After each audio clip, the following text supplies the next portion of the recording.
La sortie du gouvernement, Judith Toulouka, oui, ça fait débat, même si ça tarde, ça continue de tarder jusqu'à maintenant, messieurs et dames.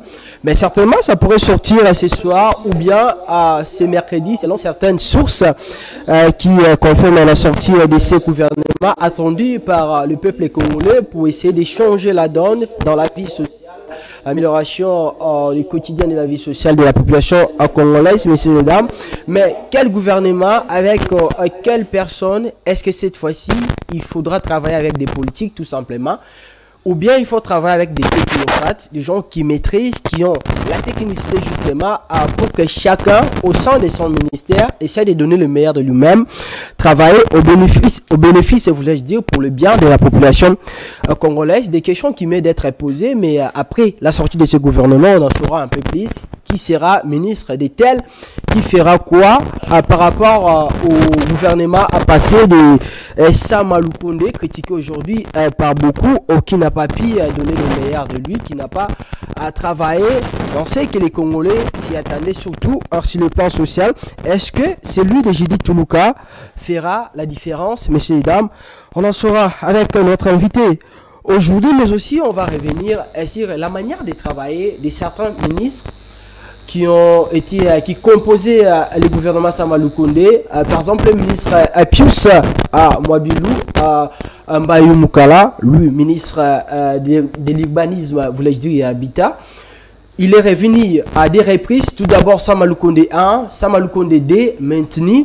Sa manière de travail, est-ce qu'il a donné le meilleur de lui-même? Est-ce qu'aujourd'hui, il mérite d'être reconduit dans ce gouvernement de Judith Toulouka? Qu'est-ce qu'il a laissé? Ça touche qu'aujourd'hui on peut dire, voilà, aujourd'hui au ministère de l'urbanisme et habitat, ce qui est arrivé au changement, c'est par rapport à la manière de travail des ministres Pius Mwabilou. Est-ce qu'il a laissé des traces? Il a bien travaillé, il n'a pas bien travaillé, même si l'autre fois, on a vu une vidéo des agents de ce ministère qui étaient contents du départ de ces messieurs après justement la démission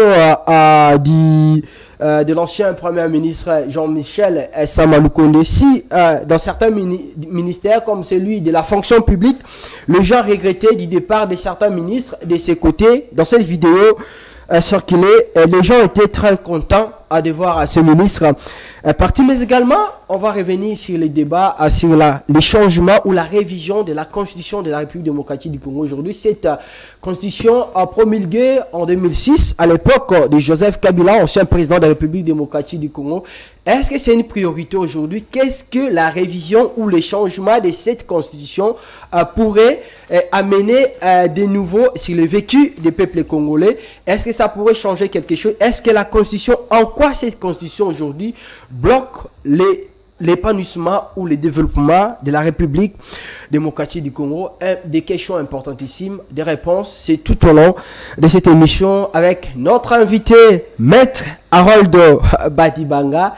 Il est cadre du parti SNC, Congrès National Congolais, parti cher au ministre, l'actuel ministre sortant de l'urbanisme et habitat, Pius Mwabilou Mbayou Mukala. C'est avec lui qu'on va essayer d'aborder toutes ces thématiques sous forme de questions. Maître Harold, bonsoir et bienvenue. Bonsoir, merci. Je suis très heureux d'être ici autant de 2 mois après.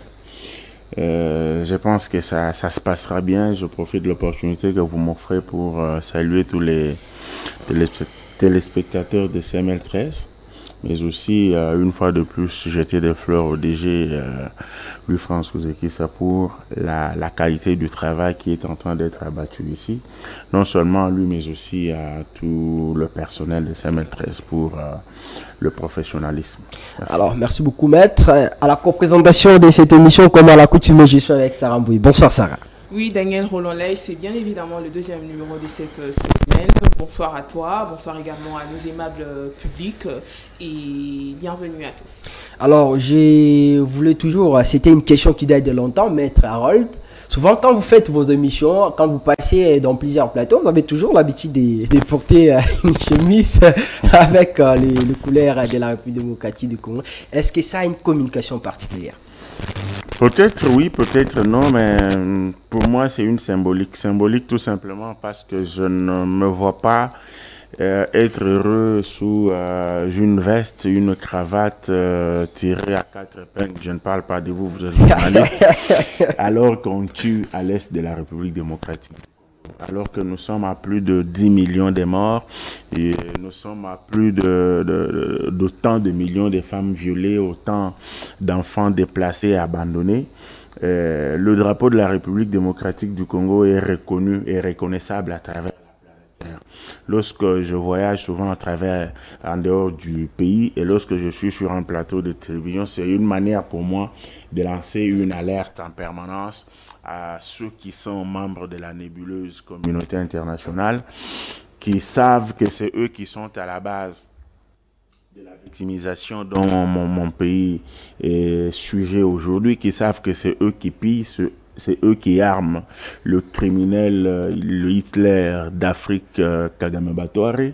C'est eux qui sont à la base des bombardements des Congolais dans la ville de Goma aujourd'hui. C'est eux qui sont en train de s'aimer la terreur tout simplement parce que le Congo est ce qu'il est et que aujourd'hui personne ne parle de ce que nous sommes alors que le génocide rwandais n'a fait, je ne minimise pas le nombre, 800 personnes, alors que nous qui sommes à plus de 10 millions, la nébuleuse de la soi-disant communauté internationale a fermé ses yeux. Voilà, c'est une symbolique, c'est ma manière de communiquer, de lancer l'alerte contre tous ceux qui sont ennemis de la République, comme les Nanga et les consorts.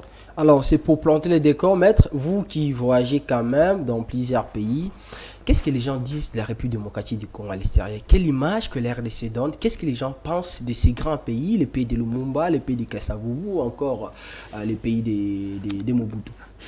Le pays de Lumumba, de Laurent Désiré Kabila, le pays de Kimpavita, le pays de Simon Kimbangu a une belle image à travers la République parce que c'est un pays qui a des ressources tant naturelles que humaines.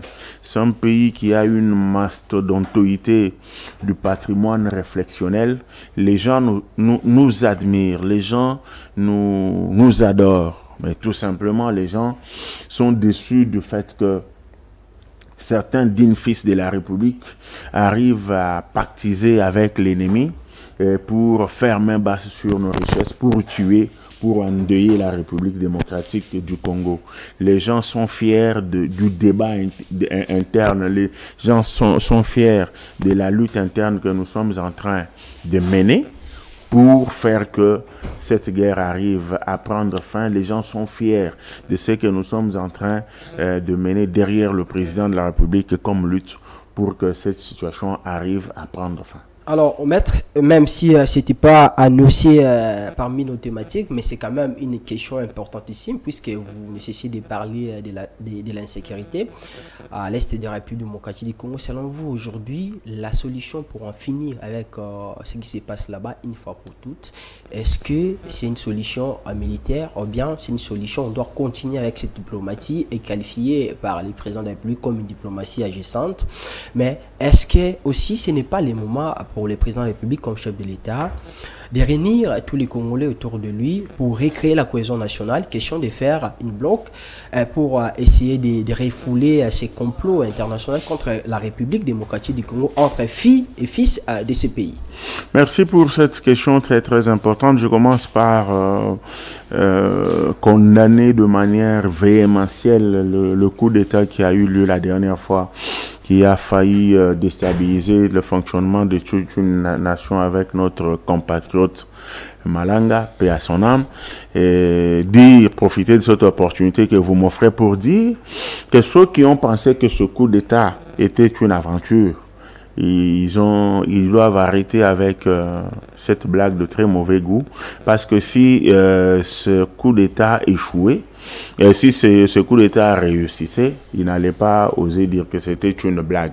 Donc, que ça soit arrivé jusqu'à ce niveau-là et qu'on ait vu toutes les vidéos des préparatifs de ce coup par notre compatriote Malanga et ses mercenaires, il n'y a pas lieu de dire que c'était une aventure, c'était un mensonge. Alors, celui qui pense que c'était un mensonge n'a qu'à venir. Je sollicite l'intervention de la justice de la République pour les inviter, pour qu'ils viennent prouver que réellement c'était une mascarade montée de toutes pièces. Donc nous condamnons fermement cette façon de faire et nous pensons que ça ne doit pas revenir. Par rapport à la guerre, mon cher ami, la solution à cette guerre, la solution dite définitive, est multidimensionnelle. Multidimensionnel dans le sens où il faut d'abord retenir une fois pour toutes que les options, quand on a affaire à une guerre, il n'y a pas une seule option.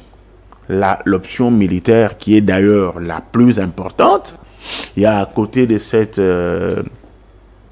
option, l'option diplomatique, mais il y a aussi une option interne, de la cohésion interne. Commençant par la guerre, l'occupation. L'agression est une déclaration de guerre en droit international. Ça ne se discute pas. C'est-à-dire lorsque un pays comme le Rwanda, avec ses petites marionnettes du M23 et qui corrompt même nos compatriotes comme les Nanga, que l'on veut faire passer pour des ennemis non, qu'on fait passer pour des revendiquants alors que ce ne sont que des hommes de main utilisés dans leur inconscience et puis juste pour nationaliser la rébellion.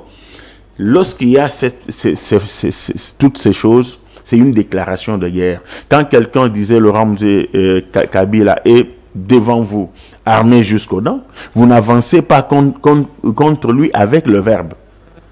L'arme affronte une arme. L'option de la guerre, elle est la plus importante pour mettre fin à une guerre.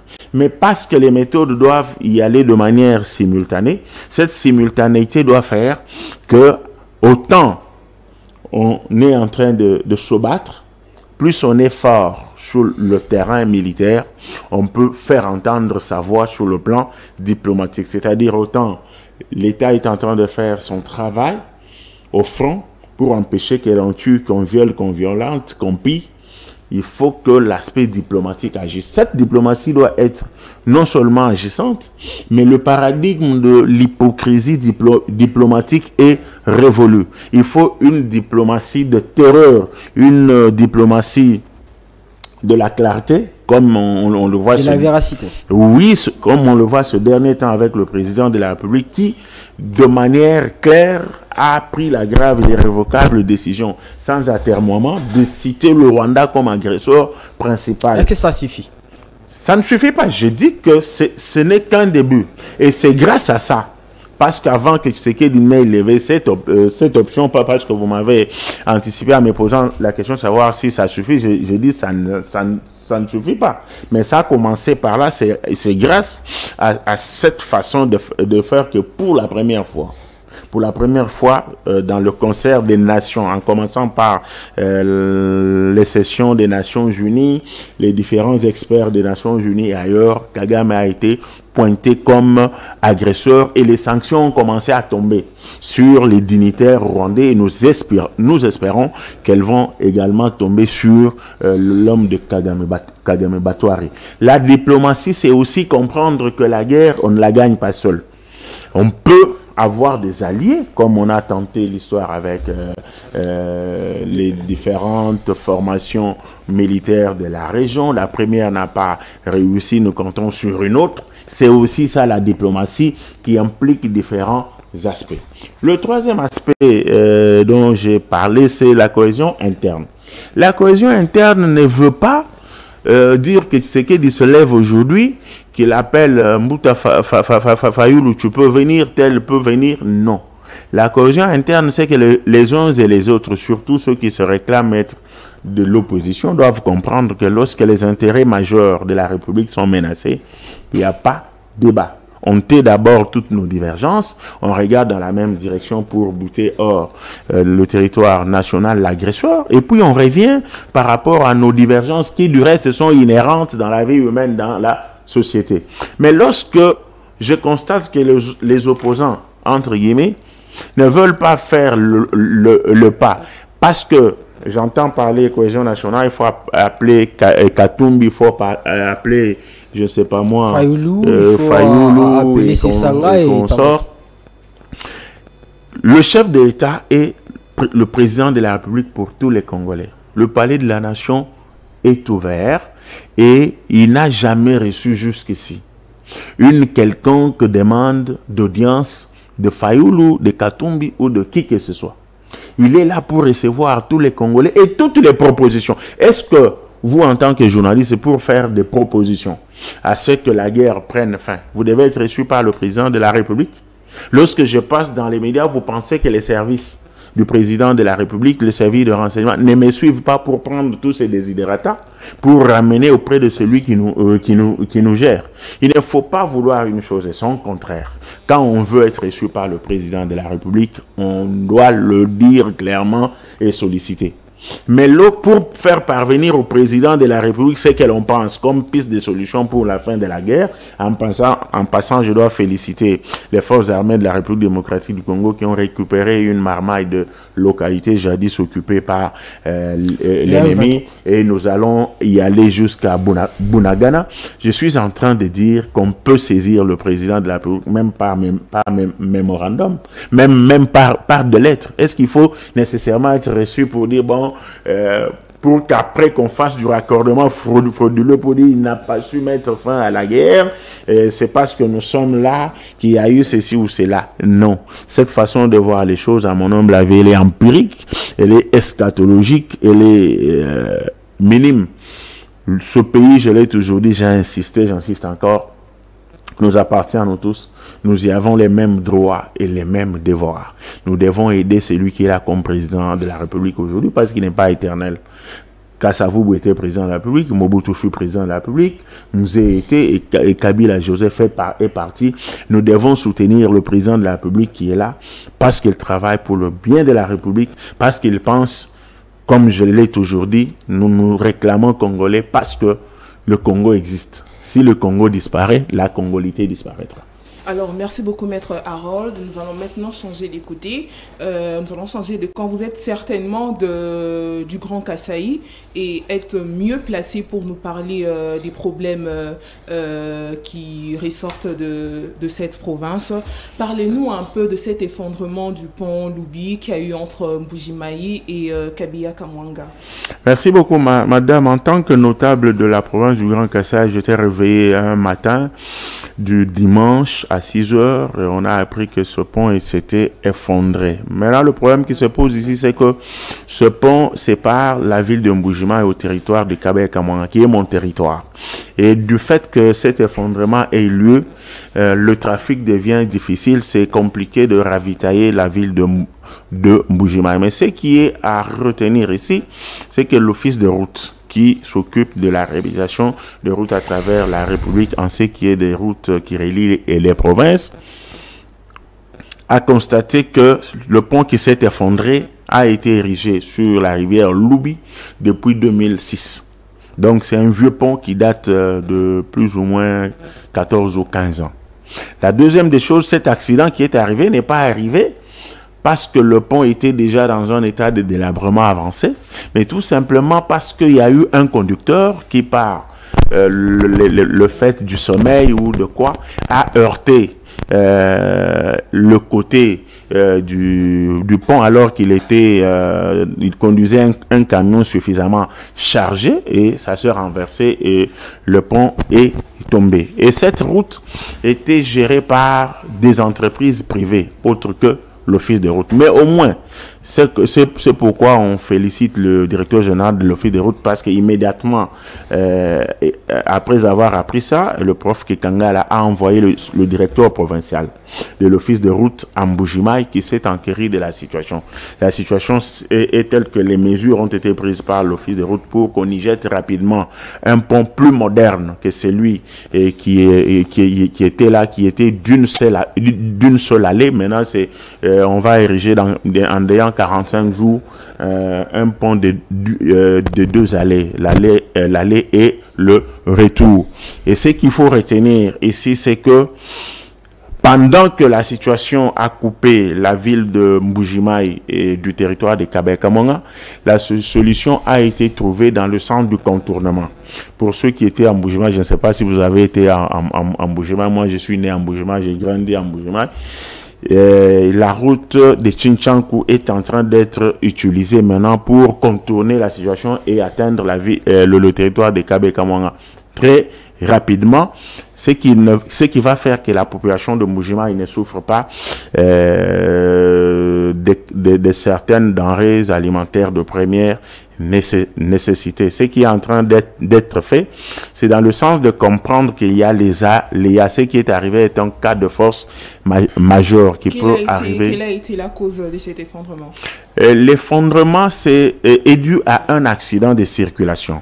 Un camion suffisamment chargé s'est engagé sur ce pont aux environs de 6 heures juste. C'est comme ça que, apparemment, selon les témoignages recueillis sur place, en tant que notable du Grand Kassai, on nous a dit que le chauffeur aurait été soit ivre, soit dans un sommeil qui ne l'a pas permis de gérer le volant. C'est comme ça qu'il s'est renversé sur le côté droit de ce pont et le pont est tombé dans l'eau. Ce qui est vrai, c'est que le DG de l'Office de route et tous ses services au niveau provincial sont en train de se battre comme ils se battent sur toute l'étendue de la République sur la décision du président de la République pour relier tous les 145 territoires.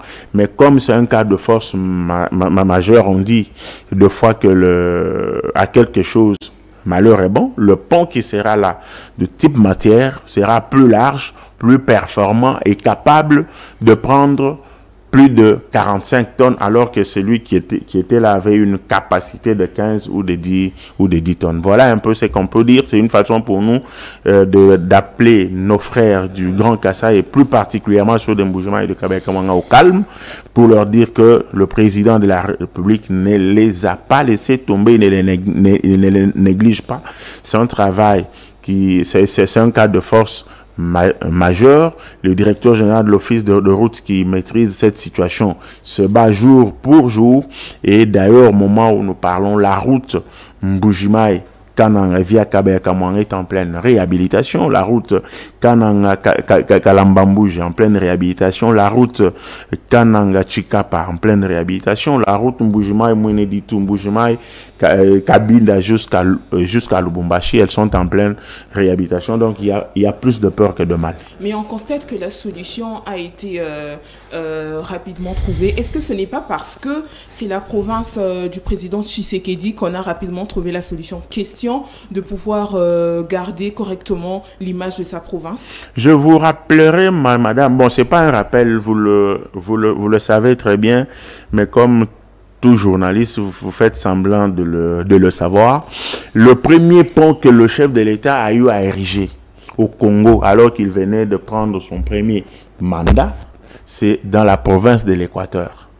Alors que depuis que le Congo existait, cette rivière n'avait pas de pont. Il a choisi ailleurs pour aller le faire. Ailleurs par rapport à sa province d'origine, mais c'était au Congo. Lorsque vous avez suivi le vice-président honoraire Jean-Pierre Bemba Gombo en campagne électorale, il a dit à ses frères que Tshisekedi vous a donné la lumière à Gemena et à Zongo. Il n'y avait pas de lumière à Gemena. Il l'a fait.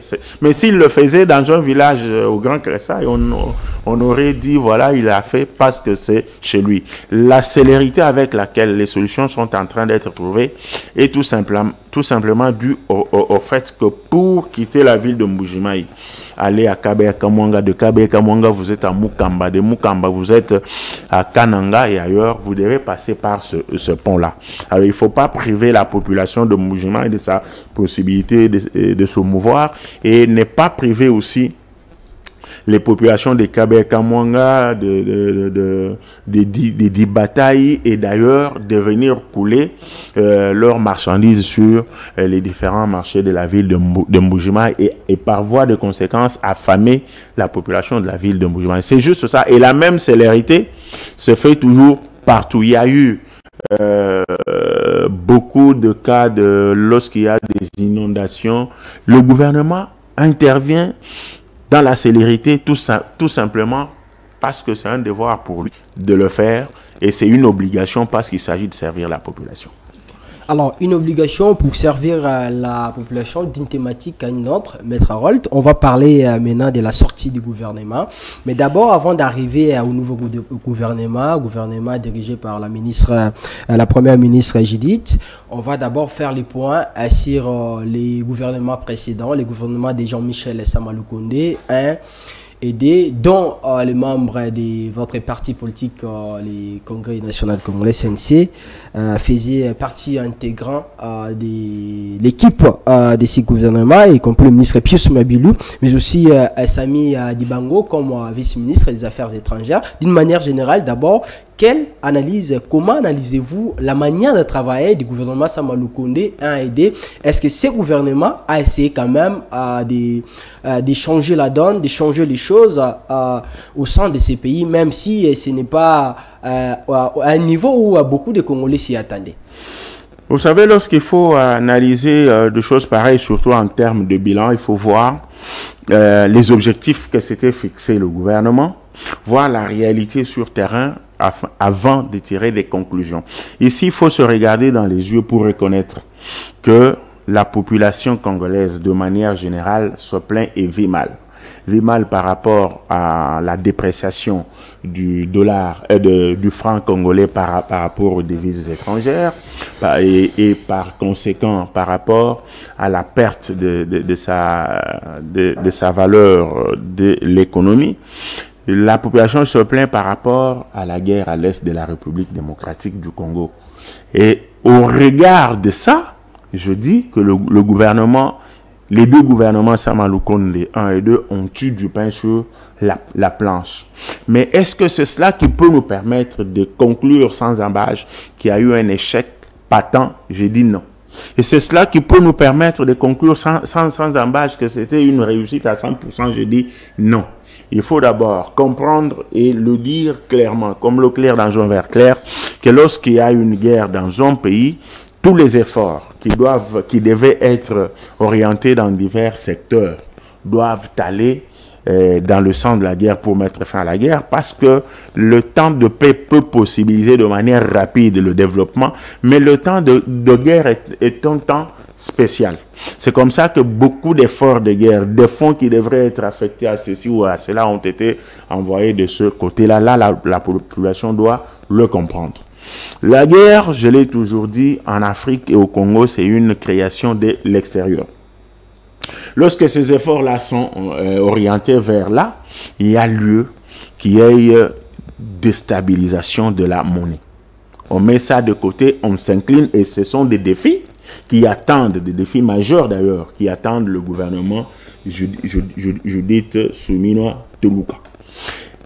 À l'actif de ce gouvernement, il y a eu la bonne gestion de l'image de la République. Nonobstant la guerre, nonobstant tout ce qu'il y a eu, je retiens que au moins le fonctionnaire de l'État, nonobstant la dépréciation de sa valeur monétaire, a eu à voir son salaire être triplé. Qui dit fonctionnaire de l'État, je globalise tout. L'enseignant, le militaire. Je parle également de l'agent public de l'État et du fonctionnaire public de l'État. Un salaire payé toujours en retard. Si ce salaire ne venait pas même en retard, vous auriez dit le fonctionnaire était impayé. Mais je viens de vous dire que lorsque nous avons affaire à la guerre, nous ne pouvons pas priver les militaires qui sont au fond de la ration et des munitions. Dans une vie individuelle, collective et surtout au niveau étatique, tout est priorisable, mais il y a la priorité des priorités. Et en temps de guerre, c'est la guerre qui est la priorité. Mais je vous relance. Kabila aussi a passé les mêmes moments de la guerre, même à l'époque du régime Kabila. Il y avait la guerre, il y avait l'insécurité à l'Est, mais la dépréciation actuelle, ce n'est pas comparable à celle de l'époque de Kabila. Apparemment, nous sommes dans une globalité ou généralité des choses qui dépassent même les niveaux où les choses s'est passées à l'époque du régime Kabila. J'aime bien cette intervention, mais ce que vous avez omis d'épingler dans votre question, je comprends, vous jouez votre rôle de journaliste, c'est de ne pas vouloir dire aux téléspectateurs qui nous suivent, vous et moi, que Kabila avait fait face à la guerre et il avait aussi fait face aux difficultés. Il ne faut pas leur faire comprendre que sous Kabila, il n'y avait pas de difficultés dues au fait qu'il y a eu la guerre. C'est pour dire que cela n'épargne personne. Pour revenir au bilan, la gratuité de l'enseignement, on en parle comme si c'était un rien. Mon cher ami, qui parle du social de la population, c'est aussi et encore la gratuité de l'enseignement. De quelle manière? Il peut y avoir des difficultés, ça et là, mais cette gratuité est une effectivité. Père de famille que je suis, mes enfants peuvent être dans une école publique où ils étudient dorénavant gratuitement. Ce que je pouvais payer pour eux, je peux l'utiliser pour leur acheter des habits et à manger. Et dès lors qu'ils sont chassés de l'école pour n'avoir pas payé, bon père de famille que je suis troublé, je risque de piquer une crise d'AVC et mourir. Tout simplement parce que je me rends compte que je suis en train de marcher sur la mémoire de mes parents qui m'ont scolarisé, qui m'ont envoyé à l'université. Tenez, ça c'est le deuxième élément. Le troisième élément, à côté de la gratuité de l'enseignement, il y a la gratuité de la maternité. Il y a des difficultés, certes, c'est très normal, mais je vous dis que c'est une effectivité aujourd'hui, parce qu'il y a des femmes qui accouchent gratuitement. Tenez, le bilan de Tshisekedi, c'est aussi le projet 145 territoires. Au moment où nous parlons, vous allez à Miabi, vous allez dans le Grand Bandundu, vous allez dans le Grand Équateur, la Grande Orientale, sur presque toutes les rivières. Il y a des ponts type matière, ponts neufs qui sont en train d'être largués. Il y en a qui sont largués déjà à plus de 30%. Ça permet à ce que moi, par exemple, pour arriver dans mon Kasaï natal, au lieu de payer un billet d'avion qui revient maintenant à 200 quelque chose, je peux prendre mon véhicule, rentrer jusqu'à Kabeka, jusqu'à Mboujimai, dans moins de 2 jours. Cela va faire que les billets d'avion descendent de prix. Qui parle bilan, c'est aussi cette dignité retrouvée du Congolais qui peut parler en tant que Congolais et être respecté à travers le monde, parce que jadis, le pays n'était pas suffisamment représenté dans les institutions internationales. Aujourd'hui, lorsque vous allez à la BAD, vous trouvez des Congolais. Lorsque vous allez dans des différentes organisations africaines, du point de vue diplomatique, qu'est-ce que nous n'avons pas organisé ici comme forum international? Mais ça a apporté quoi au pays? Contrairement, le pays a certainement dépensé des millions de dollars sans pour autant qu'il y ait des conséquences positives dans la manière ou bien dans les social des peuples congolais, parce que c'est les social qui est au centre. Ça a apporté quoi au pays? Ça a apporté beaucoup. Lorsque, en relations internationales, on le sait bien, on n'existe pas avant de peser. On existe avant de peser dans une vie normale. Et nous pesons aujourd'hui, la RDC pèse. J'en arrive, mon cher ami. Soyez calme. Je ne dirai pas oui ou non, mais je vais vous démontrer que nous pesons. Avec plaisir. En relations internationales, on pèse avant d'exister. Maintenant, peser avant d'exister, c'est quand on est dans des réunions, dans des forums internationaux, on parle de vous. Votre voix vous est accordée, vous la faites entendre. On pèse ou on ne pèse pas? Oui, on pèse parce qu'aujourd'hui, Kagame est très mal à l'aise. Aujourd'hui, même les eurodéputés, lorsqu'ils prennent parole dans leur forum, dans leur plénière, ils parlent de la République démocratique du Congo, la comparant à l'Ukraine pour laquelle tout le monde est en train de parler. Mais lorsqu'il s'agit de la situation de la République démocratique du Congo, tout le monde se tait. Vous voulez qu'on pèse? Parce qu'en relation internationale, peser, c'est en termes de kilogrammes. Non, c'est en termes du verbe, du message qu'on laisse passer, en termes du lobbying qui est en train d'être fait et qui fait que beaucoup de partenaires internationaux marchent aux côtés de la République. Je pèse mes mots, je donne ma main, on ne la coupera pas. La République démocratique du Congo pèse plus qu'il y a 5 ans. Alors certes, vous parlez de ces réussites, mais comment expliquer que du jour au lendemain, on enregistre une pléthore de plaintes? Est-ce que il n'y a que ceux-là qui sont au pouvoir, qui ont cette facilité de pouvoir remarquer ce changement? Que dire de ces personnes qu'on appelle petit peuple? Les plaintes, elles sont normales.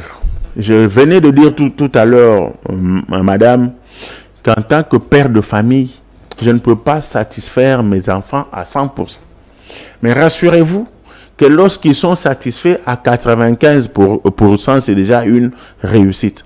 Mais ils ne vont pas me laisser libre quant aux 5% qui restent. J'ai évoqué cette image pour dire que ceux qui sont au pouvoir ne travaillent pas pour eux. Ils travaillent effectivement pour le petit peuple.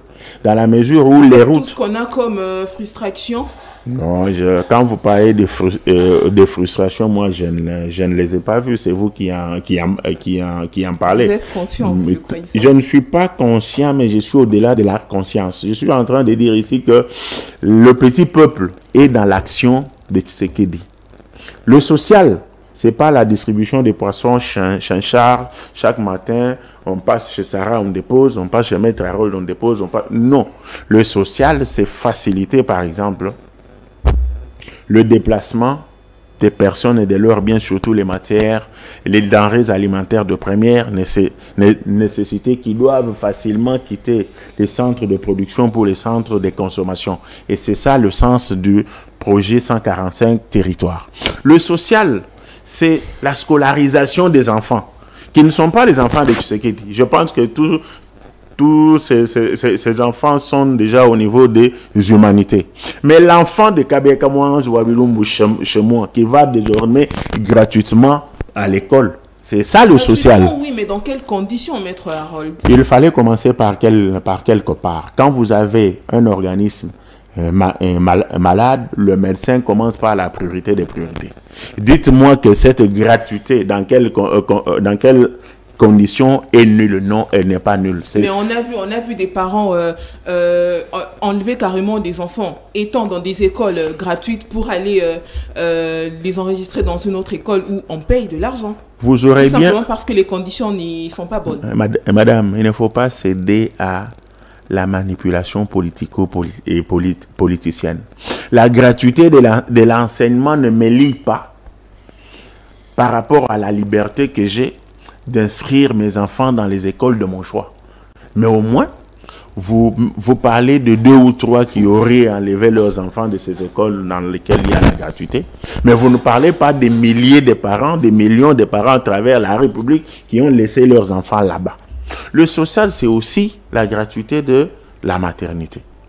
Le social, c'est aussi la possibilisation des investissements à l'interne. Parce que l'État ne doit pas être le seul employeur en République démocratique du Congo. Les particuliers qui profitent de l'assainissement du climat des affaires viennent investir. C'est aussi ça le social. Alors, on a eu qui ici le petit peuple se retrouve-t-il, je dis ici, on a eu qui comme investisseur, Maître Harold? C'est grave parce que je comprends que j'ai en face de moi une opposante. J'ai dit ici. C'est une réalité. Le président quand même fait des voyages, plusieurs voyages. Vous êtes placé pour nous expliquer parce que vous parlez comme investisseur, allez à Mbujimayi.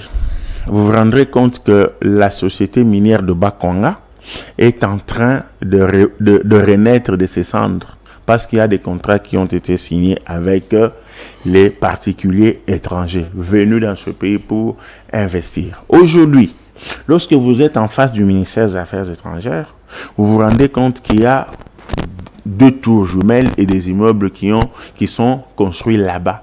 C'est pourquoi?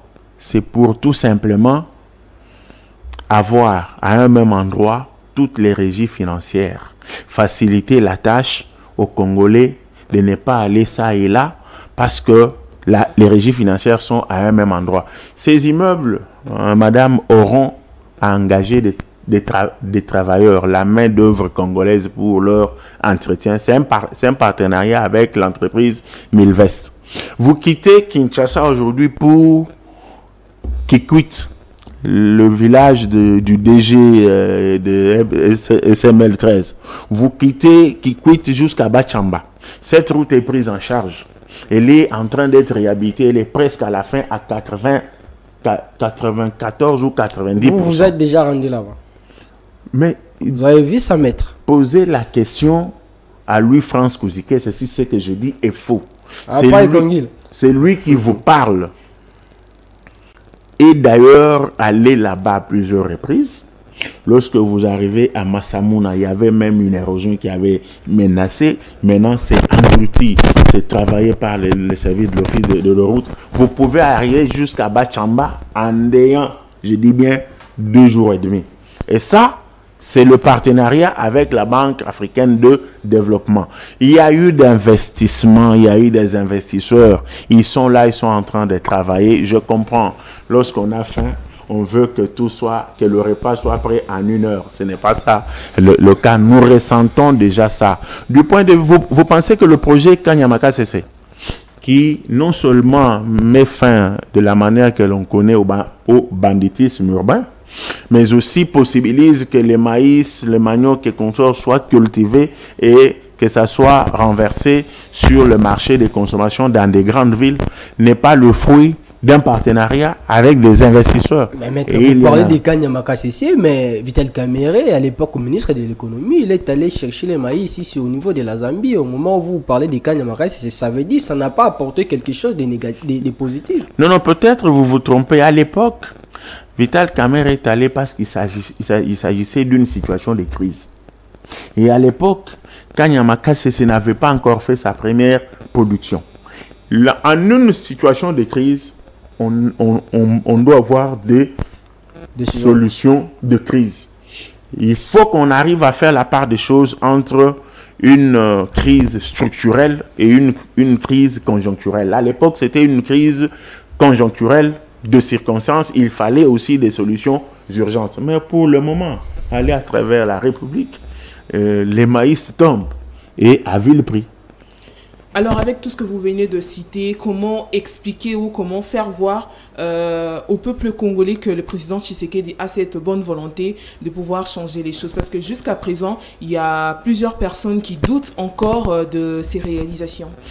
Plusieurs personnes doutent, c'est de leur droit, mais je pense que ce que Tshisekedi a fait jusqu'ici est palpable. Dans la mesure où vous le savez mieux que moi dans ce pays, l'argent du contribuable congolais pouvait se volatiliser comme on le veut, comme on l'entend, il n'y a pas d'interpellation.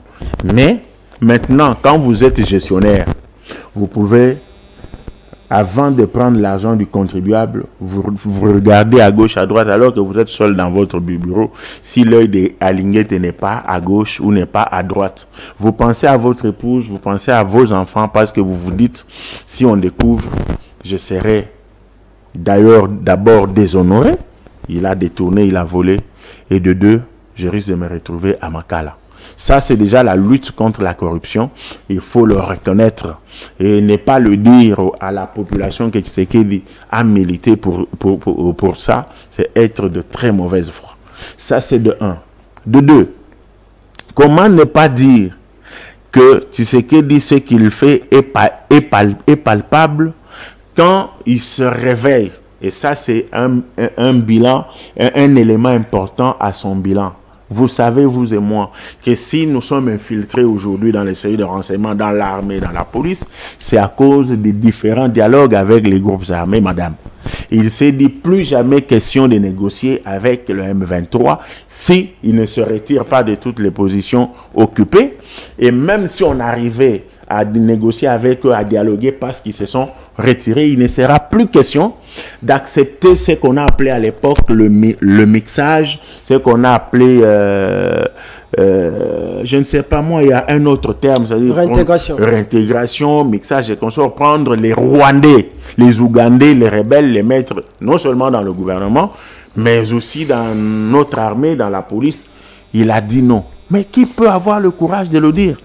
Aujourd'hui, ça tergiverse parce qu'ils se sont rendus compte qu'ils ont en face d'un patriote qui n'accepte plus que son pays soit infiltré. Ça aussi, pour ceux qui disent qu'ils ne voient rien, c'est aussi la négativité de la part de Tshisekedi, je ne pense pas.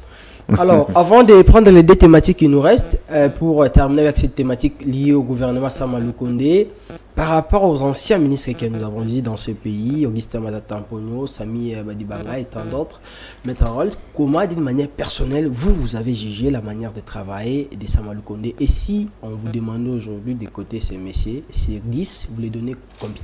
Je suis en train de vous dire, et je ne pense pas être contredit, un premier ministre, c'est lorsque nous sommes en mathématiques, la bêche ou la houe du président de la République. Lorsque nous sommes en agriculture, vous voulez dire c'est la houe du président de la République. Lorsque nous sommes en mathématiques, le premier ministre, c'est la physique au service de la mathématique. Ça veut dire que tous les bilans dont je parlais ici, réalisés par le président de la République, c'est grâce à son gouvernement. Mobutu disait que le président fondateur n'est pas un magicien, seul il ne peut rien, mais avec l'appui de son peuple, il peut tout. Ce que Tshisekedi a fait, a réalisé, ce qu'il réalisera, c'est grâce à son gouvernement, à la tête duquel trônait Sama Lukonde. C'est-à-dire que le bilan positif de Tshisekedi en tant que visionnaire est matérialisé par le premier ministre. Ça veut dire qu'il a bien travaillé au regard du bilan que je venais de vous donner, avec les faiblesses dont je parlais par rapport à la guerre à l'Est, par rapport à la dépréciation de la valeur. Et c'est comme ça que j'ai dit sur 10, je lui donne 7 points. Alors, vous lui donnez 7 sur 10. Qu'est-ce que Judith Tuluka aujourd'hui doit nécessairement éviter dans la manière de travail de Sama Lukonde? Parce que vous le savez, Sama Lukonde, que beaucoup de personnes considéraient, reprochaient de garder silence, d'être un premier ministre qui gardait un silence silencieux, qui ne parlait presque pas. C'est l'une de ses faiblesses. Comme un défaut par certaines personnes. Judith Tuluka aussi, comme ministre du plan, c'est parmi les ministres qui ne parlaient presque pas. N'avez-vous pas peur que la chose, ou bien cette erreur reprochée à Sama Lukonde puisse se reproduire chez la première ministre Judith? J'avoue que ne pas se prononcer sur des questions importantes de la République, c'est l'une des faiblesses de Sama Lukonde, dans la mesure où j'aurais bien, en tant que patriote nationaliste, panafricaniste, j'aurais bien voulu le voir un moment à Goma, et comme tout premier ministre, chef du gouvernement, c'est qu'il n'a pas fait. Alors, les défis qui attendent Tuluka, c'est effectivement les failles que nous relevons dans le faire plutôt du gouvernement Sama Lukonde. Elle ne parlait pas en tant que ministre du plan. Sincèrement, je ne vois pas ce qu'elle allait dire en parlant en tant que ministre du plan. Peut-être communiquer, mais lorsqu'il s'agit de travailler et d'orienter le tout vers le ministre porte-parole du gouvernement, vers le premier ministre qu'il y avait, je pense que je n'ai rien à lui reprocher. Mais ce que j'attends d'elle, c'est de corriger, c'est-à-dire la dépréciation de la monnaie, la descente aux enfers du franc congolais. Elle doit non seulement s'arrêter cette descente, mais aussi être améliorée. Il faut qu'il y ait la révalorisation de la monnaie congolaise par rapport aux devises. Il faut qu'on mette fin à la guerre à l'est de la République démocratique du Congo. Et il faut améliorer les conditions salariales et sociales du fonctionnaire de l'État et du militaire qui doit voir sa solde être vue à la hausse. Il faut mettre fin à la corruption et au détournement. Je ne dis pas que rien n'a été fait dans ce domaine, que quelque chose a été fait et de considérable, mais il faut continuer étant donné que nous ne pouvons pas nous considérer arriver au risque de descendre aux enfers. En collaboration avec son ministre futur de la Justice, je plaide pour que l'actuel ministre de la Justice ne revienne pas, pour que ce ministre de la Justice s'implique sans marcher sur la séparation de pouvoir chère à Montesquieu, mais qu'il ouvre quand même l'œil et le bon sur la suite des différents dossiers, surtout liés à la corruption et au détournement des deniers publics. Je pense que Madame Tuluka a du pain sur la planche, mais il ne faut pas l'attendre voir échouer. Il faut l'accompagner il faut l'aider. Il ne faut pas attendre ce qui est échoué, il faut l'attendre, il faut l'accompagner, il faut l'aider à travailler. Mais il doit être aussi compétent, Maître Harold. Mais je pense que du point de vue de la compétence, il n'y a rien à dire. Pour qu'elle soit première ministre nommée, on n'a pas tenu compte de son genre. On a tenu compte de ses capacités. Elle a un CV, ancienne ministre du plan, ancienne conseillère par-ci, par-là. Elle a étudié, elle a des capacités. Mais elle doit savoir que Moussa Pimoko est le Kotagassilité. Il faut qu'elle se fasse bien accompagner. Il faut qu'elle se fasse accompagner des compétences, des personnes intègres, des personnes qui savent qu'elles sont là pour servir et non pour se servir. Des personnes qu'on n'a pas vues avec Samuel Kondé.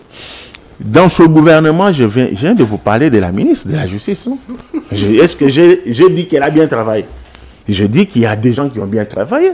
Il y a des gens qui n'ont pas bien travaillé. Il faut tenir compte de ce profil-là pour avoir des résultats escomptés. Des politiques tout simplement, ou bien des technocrates, des gens qui ont la technicité pour justement bien accompagner Madame Judith. Non, moi j'ai toujours été clair. Les membres du gouvernement viennent des partis politiques, donc ce sont des politiques.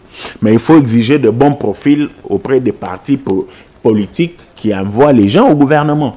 Quand on dit des technocrates, vous voulez me dire que dans des partis politiques, il n'y a pas de scientifiques, il n'y a pas de technocrates. Ou bien qu'on ramasse les gens sur la rue mais qui n'ont pas milité dans des partis. Non. Nous devons mettre le point sur les i pour dire on doit puiser effectivement dans des partis politiques parce que c'est ça le sens de la gestion de la reste publique aujourd'hui, que ce soit en Afrique, que ce soit en Europe. Vous ne pouvez pas avoir milité politiquement avec Donald Trump. Il vous ramasse, il vous nomme. Non. À quelques exceptions près, une ou deux personnes, compte tenu de leur expertise qu'on peut ne pas retrouver dans des partis. Mais ici, le problème qu'il y a, c'est qu'il faut exiger un profil, tester les personnes, voir surtout leur parcours et se poser la question de savoir si ces personnes peuvent rendre un bon service. C'est ça. Je vais vous lire la déclaration de Pius Mabulou, les ministres sortants de l'urbanisme et habitant, qui après les consultations avec la première ministre Judith, ministre Pius disait ceci, lui qui était accompagné avec son regroupement, les AACPG, après échange avec la première ministre, il voulait qu'on puisse avoir un gouvernement à composer des gens qui ont de l'expérience. Je ne sais pas comment pouvez-vous détecter ça, de l'expérience que le ministre puisse parler ici. C'est par rapport aux ministres qui ont déjà travaillé ou bien n'importe qui a la technicité, l'intelligence pour travailler avec la ministre Judith. L'expérience dont le ministre Pius Mouabou a parlé, c'est une expérience multidimensionnelle. Cette multidimensionnalité de l'expérience vous amène à faire du bon travail. Vous ne pouvez pas prendre un menuisier, le nommer ministre de la Justice. Mais un ancien ministre sait comment ça se passe, il peut bien travailler. Quelqu'un qui n'a jamais été membre du gouvernement, mais qui a des compétences avérées à travers son CV, vous voyez qu'il est passé de tel poste à tel poste, il a été ceci, il a été cela, il a été conseiller par-ci, il a des compétences du point de vue universitaire et professionnel. C'est ça l'expérience. Quelqu'un qui n'a jamais géré, il vient apprendre en gérant. C'est-à-dire, je ne me moque pas de qui que ce soit, mais vous n'avez pas un titre académique. Si vous ne vous faites pas bien entourer, parce que la plupart des fois, les gens qui sont incompétents ont peur de s'entourer des compétences, parce que les compétences vont découvrir leurs incompétences. Ils risquent de s'entourer des incompétences comme eux, et après c'est le déluge. L'expérience dont Pius Mabulou parle, elle est à généraliser. On peut avoir été ministre ou pas, mais les compétences de gestion, de comment adapter les choses parce qu'on a eu à le faire par le passé. Ça n'a rien à voir avec être seulement ancien ministre pour faire partie du gouvernement Judith, pas du tout. Alors, dans le passé lui-même, s'il faut qu'on puisse l'exiger aujourd'hui, le ministre Pius, dans sa manière de travailler comme patron de l'urbanisme de la République démocratique du Congo, comment avez-vous trouvé sa gestion? Parce qu'il est revenu à des reprises, Sama Lukonde 1, maintenu pour le gouvernement Sama Lukonde 2.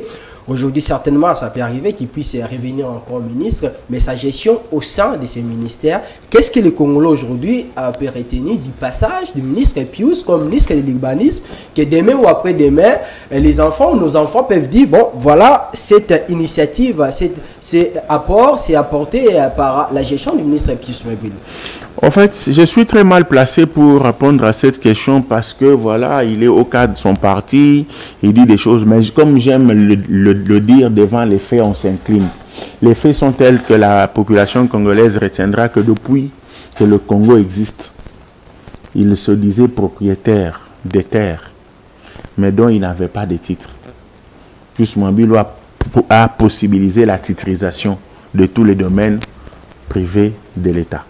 Ça, c'est depuis que le Congo existe. Coup de chapeau, même sa reconduction dans le gouvernement Sama 2, c'est mérité. C'était mérité par rapport aux prouesses. Ça, c'est la première prouesse. La deuxième prouesse, vous savez que en République démocratique du Congo, il n'y avait pas de banque de l'habitat. Donc, l'argent que les agents de l'habitat percevaient, prenait une direction que l'on ne connaît pas. Maintenant, il a eu à créer le guichet unique pour le ministère de l'Habitat. Vous construisez, vous devez aller payer à la banque de l'habitat, pas dans les poches des individus. Vous retiendrez aussi que Pius Mwambilo a fait qu'aujourd'hui, par rapport aux habitations de moindre coût, vous avez dans le cadre du projet Kinelenda, les constructions qui sont en train de se faire à la baie de Ngalima. Ce contrat signé en 2021, si je me trompe. Effectivement, et les travaux sont en cours. Vous êtes journaliste, moi je ne le suis plus. Vous avez des éléments à dire aux Congolais si ce projet fonctionne ou pas. Pius Mwambilo a au moins amélioré les conditions des agents de l'urbanisme. Contrairement à ce que vous avez dit, vous n'avez pas vu les agents du ministère en train de jubiler parce qu'il est... C'était une vidéo, s'il vous plaît, j'ai aussi cette vidéo. J'ai dit, vous ne l'avez pas vu les agents. Vous avez vu un agent visiblement ivre, qui dansait en criant. Visiblement ivre, qui chantait en dansant, en criant, alors que les agents, les vrais agents étaient assis en train de le regarder étonnamment. C'est la vidéo que vous avez vue. Vous n'avez pas vu les agents en train de se réjouir. Ça, c'est une vidéo. Si vous doutez, je l'ai ici, je vais la montrer aux téléspectateurs. Ça veut dire que toutes ces prouesses faites, elles sont nombreuses. On ne peut pas y revenir de temps à autre. Pius Mwambilo a mérité. Aujourd'hui, il appartient au président de la République, chef de l'État, d'apprécier au regard de tout ce qu'il a fait. S'il peut le reconduire ou pas, c'est la décision en dernier ressort du président de la République, et cette décision sera la bienvenue dans le chef de Pius Mwambilo, qui n'est pas là pour chercher le pouvoir à tout bout de champ, même au prix du sang. Non, il est dans l'altruisme au service de la République. Point barre.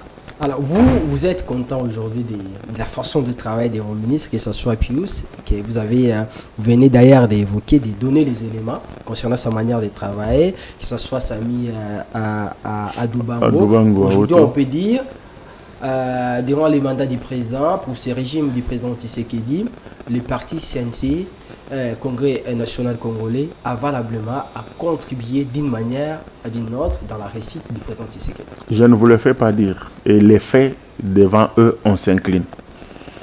Mais il faut accompagner les faits. Les faits, je viens d'accompagner.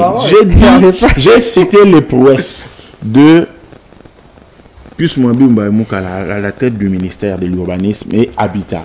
Sami Adubango Aoto, sous la coupe de son titulaire, Bemba Jean-Pierre, est en train de travailler pour la fin de la guerre à l'Est. Vous avez appris que beaucoup de localités sont récupérées par nos FRDC. L'insurrection, l'insécurité qu'il y a eu en Ituri, il s'est déplacé, il est allé faire face à ça. Ça veut dire que je suis content du travail que les membres de mon parti ont fait dans le gouvernement en accompagnant le président de la République. Mais comme je l'ai toujours dit, quand on sait quoi arriver, on signe sa descente aux enfers. Nous allons doubler d'efforts pour être encore utiles à la République de nos parents, la République de nos grands-parents, bref, la République de nos ancêtres. Alors, Maître Harold, on va chuter avec cette émission, avec ces débats aujourd'hui qui s'est fait, qui s'est dit dans toutes les maisons, dans tous les coins, les recoins de la République démocratique du Congo, sur la révision ou les changements de la constitution de la République démocratique du Congo. Est-ce qu'il y a une priorité aujourd'hui que cela peut apporter dans la manière de faire les choses ou bien dans le développement de la RDC? Est-ce que la constitution aujourd'hui, l'actuelle, est la cause du recul ou bien du non-développement de ces pays? Ah oui. Je pense que oui, il y a nécessité, pas du changement, mais de la modification de la Constitution.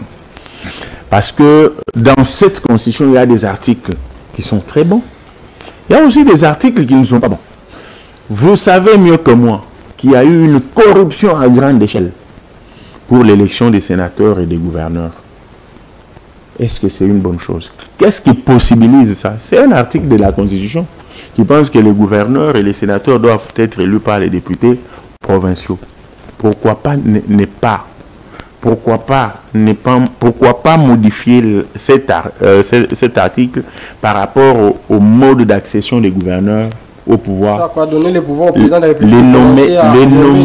Les nommer, non seulement les nommer, mais aussi ne plus nommer les originaires. Ça fait, parce qu'avec cette façon de faire, plus malheureusement démocratique, entre guillemets, cette façon de faire possibilise le tribalisme. Pourquoi Harold Badi-Banga ne peut pas être gouverneur au sud Ubangi? Pourquoi seulement... On peut aussi nommer un non originaire, mais un incompétent. Attendez. Quand je parle de ça, je parle d'abord des socles. Ce que vous évoquez, ce sont des à côté pour tenir compte des compétences. Là, c'est a posteriori. A priori, nous parlons des fondamentaux. Pourquoi pas ça? Pourquoi pas un Bokatola, gouverneur au Kasaï oriental chez moi? Mais à ce niveau, les nominations se feront en fonction de quoi? En fonction de la modification de la Constitution, mettre un article que dorénavant les gouverneurs sont nommés par le président de la République au regard de tels critères. Ça, c'est de 1. De 2, vous êtes heureux qu'aujourd'hui, Kofi Olomide, mon ami Thierry Monsenet, projette l'éponge par rapport au fait que les députés provinciaux sont séquestrés. S'il n'y a pas l'argent, ils ne vous votent pas. Vrai ou faux? Les assemblées provinciales sont budgétivores. Et aujourd'hui que nous allons jusqu'au niveau des communes, si vous avez déjà vu un conseiller communal élu qui vous dit qu'il a déjà travaillé, c'est budgétivore pour rien. L'argent que consomment les sénateurs, je plaide pour que la chambre haute soit supprimée. Voilà le sens de la révision de la Constitution. Je plaide pour que les assemblées provinciales soient supprimées. Voilà le sens de la révision de la Constitution. Les conseils communaux, qu'ils soient supprimés. Voilà le sens de la révision de la Constitution. Cet argent que le Sénat consomme, cet argent on peut l'utiliser à autre chose pour la construction. Excusez-moi, la construction de routes. On peut l'utiliser pour financer la gratuité de l'enseignement, la gratuité de la maternité. Je vais loin.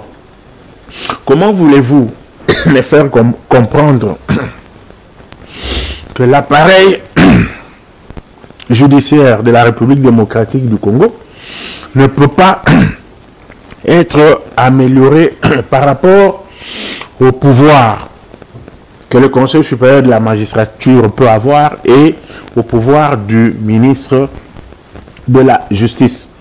Est-ce que cela ne demande pas qu'on fasse une révision de la Constitution? Parlons des élections. Par rapport à la grandeur de ce pays, pourquoi seulement une élection au suffrage universel direct? Ce qui ne se fait pas aux États-Unis. Pourtant, un pays de grande démocratie. Ce qui ne se fait pas ici à côté de nous, en Angola. Si on ne veut pas, pour éviter la corruption une fois de plus, que le président de la République soit élu par les députés nationaux, mais faisons quand même ce qui se passe un peu en Angola.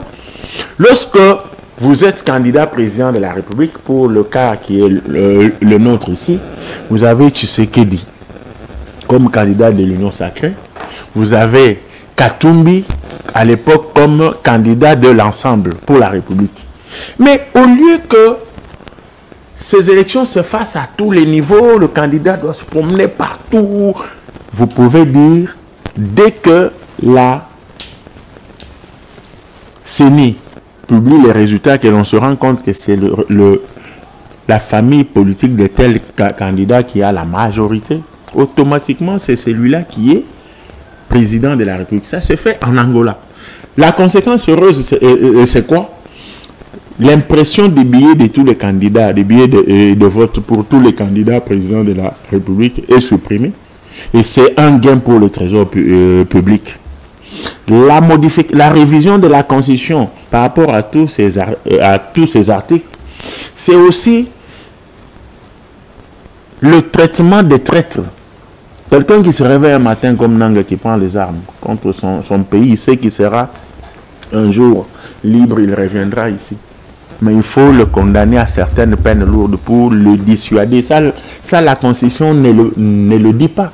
Mais il y a quand même cette circulaire de la ministre de la Justice. Moi, je parle de la Constitution, mon cher. C'est comme ça que je dis ici. Nous ne devons pas, lorsqu'il faut parler des questions de la République, je l'ai toujours dit, nous devons aborder les questions de la République pas avec état d'âme, mais avec âme d'État. Ici, la Constitution a beaucoup de possibilités d'être modifiées compte tenu de certains articles qui ne marchent plus. Je peux même dire que même par rapport, je vais crever l'abcès, peut-être vous êtes en train d'éviter de me poser la question par rapport au mandat du président de la République. Non, moi je n'ai pas ma langue en poche. Je vous dis que dans une démocratie, le peuple est ce que Dieu le Père dans la Bible est pour les chrétiens. La Constitution n'appartient pas à Badibang, n'appartient pas à Mwambile ou à Tshisekedi, à Kabouya. Non. La Constitution appartient au peuple congolais. Qui a verrouillé les matières? C'est le peuple. Ce n'est pas un individu. Le peuple lui-même, à travers sa Constitution, vous dit que s'il veut déverrouiller ces matières-là, il passe par le référendum. Ça veut dire que ces matières verrouillées ne resteront pas verrouillées jusqu'au retour du Christ. Parce que c'est lui qui les a verrouillées, peut se réveiller un matin et les déverrouiller. Voilà le sens du changement de la Constitution à ce moment-là. Mais là, je parle de la révision par rapport à certains articles importants qui doivent être obligatoirement révisés pour que le pays fonctionne bien. Vous allez à la faculté de droit à l'université de Kinshasa, vous trouverez le nom d'un professeur. Il s'appelle Bibombe Mwamba, paix à son âme. Il avait édité un ouvrage.